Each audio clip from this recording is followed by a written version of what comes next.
Hi everyone! Today we're going to be making a flower based on the artist Georgia O'Keeffe's art.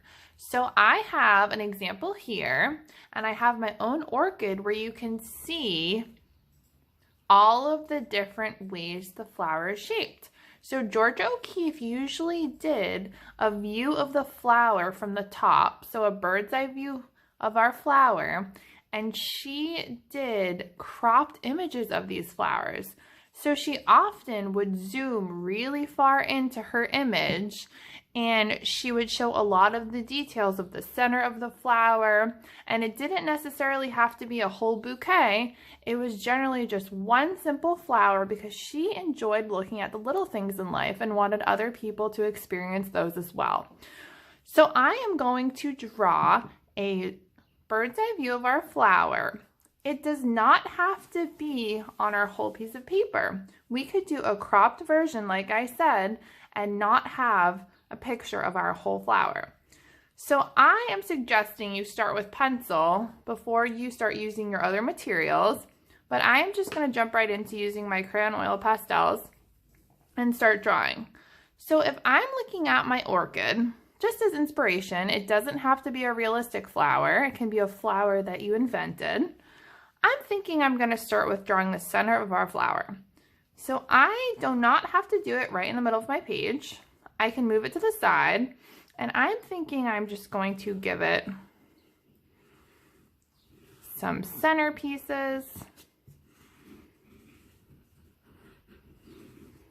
And I can even color them in. You can use whatever materials you would like for your project. Whatever you have at home, whether that's crayon, oil pastel, watercolor, paint.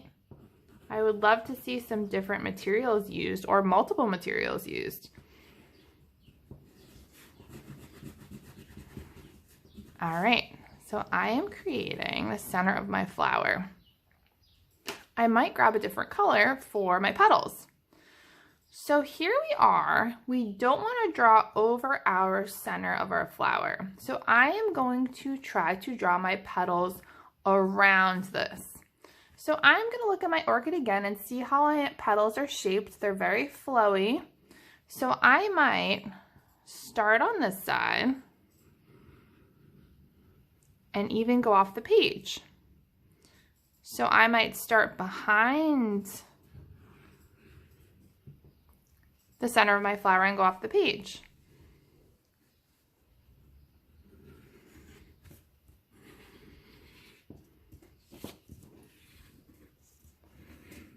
It can be any shape you like. It doesn't have to be your whole flower, like I said.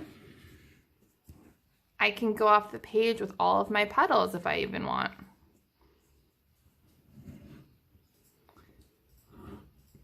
So as you can see, I created 4 petals. I might even want to add some more in the background. Notice how I'm not making it symmetrical. I'm not making both sides the same.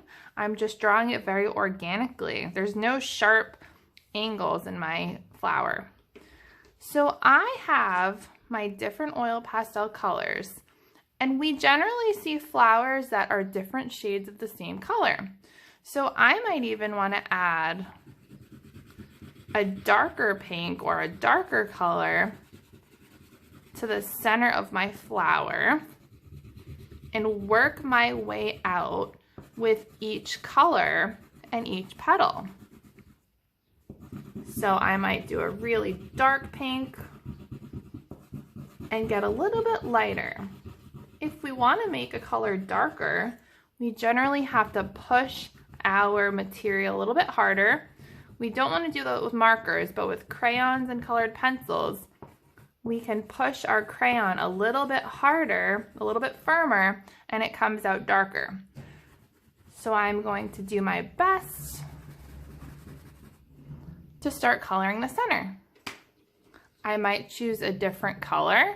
I have this peach color, and I might add that to it as well.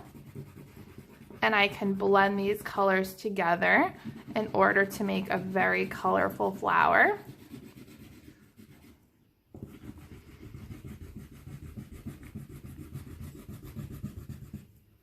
So Georgia O'Keeffe sometimes made these art images, these paintings that were as big as walls.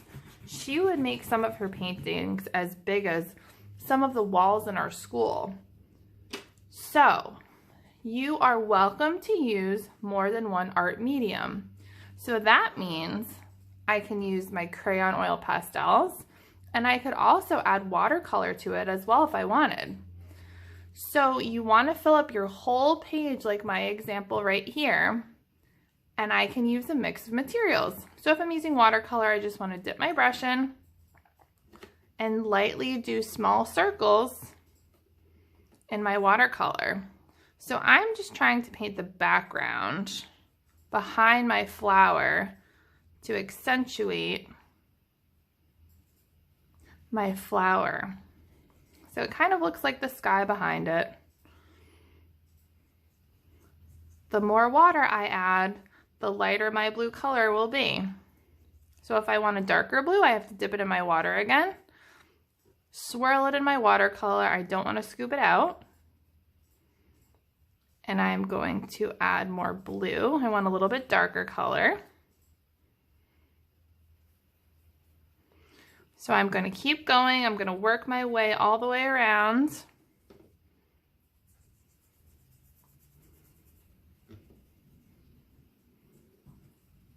And I would love it if everyone, again, filled their whole page. I don't want to see any white space. It will make your flower look very vibrant.